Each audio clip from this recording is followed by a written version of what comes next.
Deus nunca vai me escolher pra nada. Eu sou todo errado, um monte de pecados. Deus escolhe o João porque o João tem uma vida santa. Só olhar pra ele. Ele não tem erros, mas pra mim, ele nunca vai querer me usar. Ele só escolhe as pessoas perfeitas, as pessoas que são evoluídas, maduras. Eu tenho muita coisa ainda pra aprender. Deus nunca vai me usar. Será mesmo?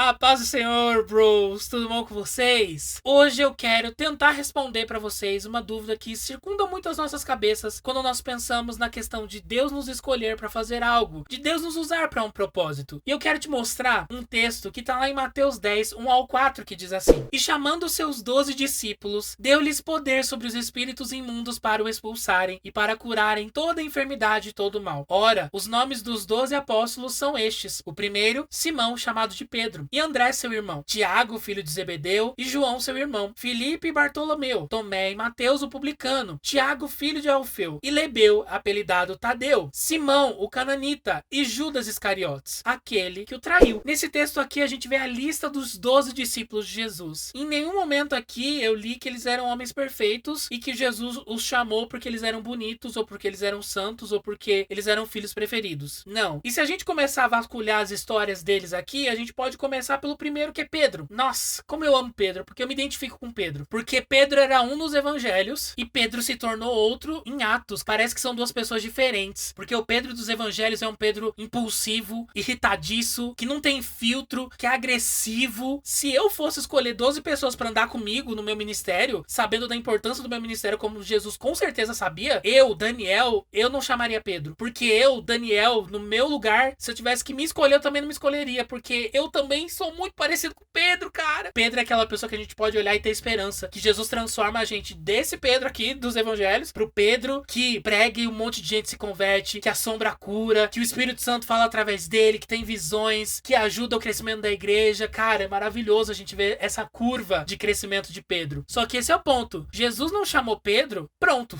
Jesus chamou o Pedro, que tentou defender Jesus e falar que ele não ia ser morto. E Jesus teve que olhar pra ele e falar: afasta de mim, Satanás. Jesus chamou o Pedro, que ia negar ele, por vergonha e por medo de ser morto junto com ele. Jesus chamou o Pedro todo errado, cara. E durante o ministério de Jesus, Pedro foi sendo mudado, transformado, amadurecido e tudo mais. Será que com a gente não é a mesma coisa, não? Mas vamos segurar que tem mais gente aqui nessa lista que a gente conhece. Se tem um pecado naquela época que era o pecado pior dos piores, era ser publicano. Porque se você fosse publicano, quer dizer que você abaixava a cabeça pra Roma. E os judeus, por que eles não reconheciam Jesus como o Messias? Porque eles queriam um rei que chegasse e destronasse Roma. Só que Jesus não veio pra fazer uma revolução política, ele veio pra fazer uma revolução espiritual. E quem Jesus chamou pra estar do lado dele, andando com ele? Mateus, publicano. Depois a gente tem Tomé. Cara, tinha muita dificuldade de acreditar sem ver. Eu não acredito que Jesus vai ressuscitar. Só se eu botar o dedo na ferida dele, na ferida das mãos, na ferida no lado dele. E aí quando Jesus ressuscita, o que ele faz? Vai,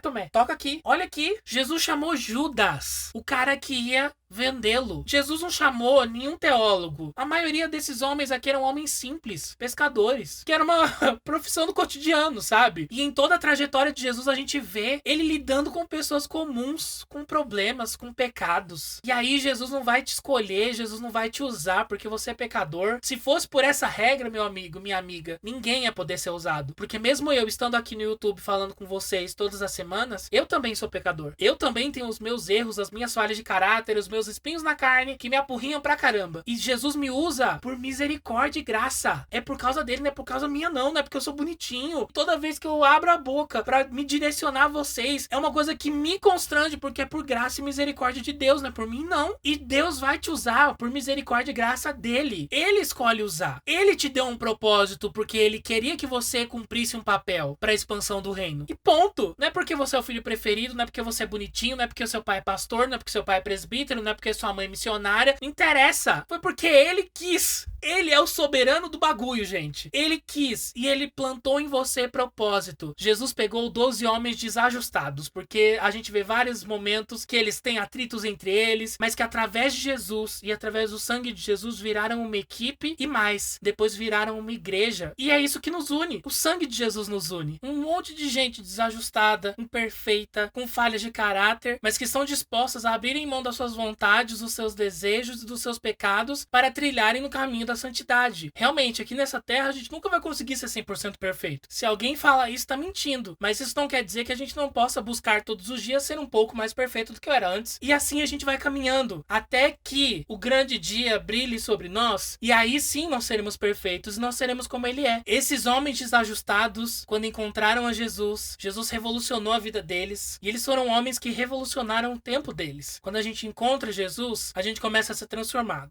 Um pouquinho todos os dias, de glória em glória, todos os dias. Então não acredite nessas mentiras de que você não tem um propósito, que você não tem por que estar nessa vida, que Deus nunca vai te usar porque você não é perfeito. Não, porque Deus te usa por quem Ele é e não por quem você é. Mas pelo amor de Deus, isso não é vazão e não é pra você usar isso como, liberou geral, vou fazer tudo que eu quiser. Primeiro ponto, se você tem esse pensamento de, vou viver minha vida, vou fazer tudo porque Deus vai me usar de qualquer jeito, meu filho, tem certeza que você é salvo? Deus pode usar qualquer um mesmo. Deus usou até a mula. Por que Deus não vai te usar? Mas você quer ser usado como a mula foi usada? Ou você quer ser usado como outras pessoas foram usadas? Como Eliseu, como Elias, como João Batista e como tantos outros e outras que foram usados por Deus durante a história. Pessoas que estavam dispostas a conhecer cada vez mais a Deus e que mesmo com as suas imperfeições, Deus a chamava. Quem que você quer ser? A mula de Balaão?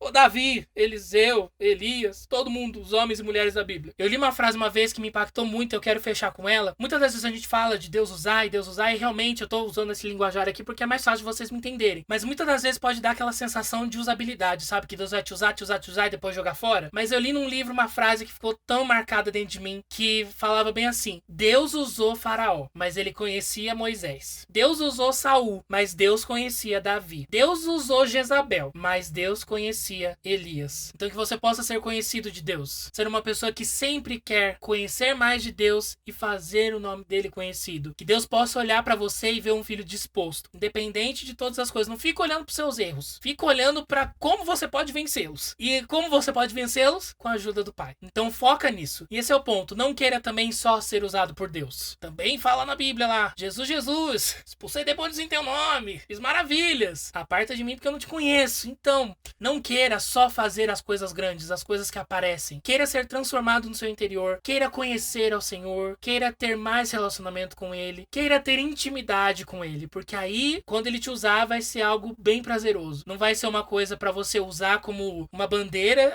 Deus me usa, eu falo em línguas, eu curo, eu faço isso. E no final não vamos ver você perder a salvação, porque beleza, Deus te usou, mas você não queria nada com ele. Por que Jesus vai ter que casar com uma noiva que ele não conhece, se você não faria isso, se fosse no lugar dele? Então queira ter um relacionamento com Deus. E não permita que os seus pecados e as suas falhas e os seus erros te impeçam de ter esse relacionamento com Deus. Porque você pode falar: não, eu pequei, tô longe de Deus. Você se afastou de Deus. Deus tá no mesmo lugar. Então volte, se achegue a Deus. E seja sincero, peça perdão de coração e continue trilhando seu caminho. Não perde tempo. E esses homens desajustados mudaram a história. Então tá na nossa vez de nós, desajustados, mudarmos a nossa história através do sangue de Jesus, nos transformando e transformando os outros através de nós. Esse era o recado que eu tinha pra dar pra vocês hoje. Se você gostou desse vídeo, compartilha nas suas redes sociais, manda no WhatsApp, no Twitter, no Facebook, no Instagram, manda pra todo mundo. Já clica aqui na minha foto pra se inscrever e fazer parte da família. Ativa o sininho da notificação pra não perder os próximos vídeos. E aqui do lado, os 2 últimos vídeos do canal pra você assistir quando esse acabar. Segunda e quarta-feira, 6h30, nós temos um encontro aqui no canal. Beijo grande, Deus abençoe. Tchau!